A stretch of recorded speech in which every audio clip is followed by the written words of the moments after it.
Pag na panghihinaan ng loob, basahin natin ang 2 Corinto chapter 4 verse 8. Kabi-kabilaan ang pagpapahirap sa amin, ngunit hindi kami nalulupig.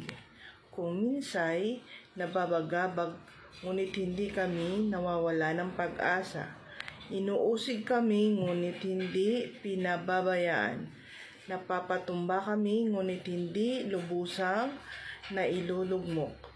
Lagi naming taglay sa aming katawan ang kamatayan ni Jesus, upang sa pamamagitan ng aming katawan ay mahayag ang kanyang buhay.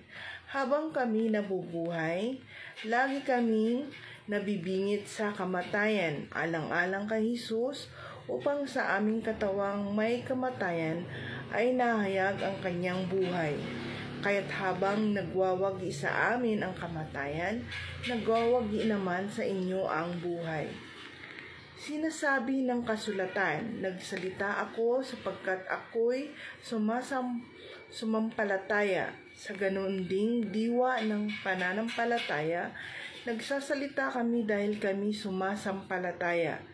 Sapagkat alam namin ang Diyos na muling bumuhay sa Panginoong Hesus ay siya ring bubuhay sa amin, kasama si Hesus, at magdadala sa atin sa kanyang piling. Ang lahat ng pagtitiis ko ay para sa kapakanan ninyo, upang sa pagdami ng mga nakakatanggap ng kagandahang loob ng Diyos, lalo pang dumami ang magpapasalamat sa ikaluluwalhati niya. Kaya't hindi kami nasisiraan ng loob kahit na humihina ang aming katawang lupa. Patuloy namang pinalalakas ang aming espiritu araw-araw. Salamat sa Diyos.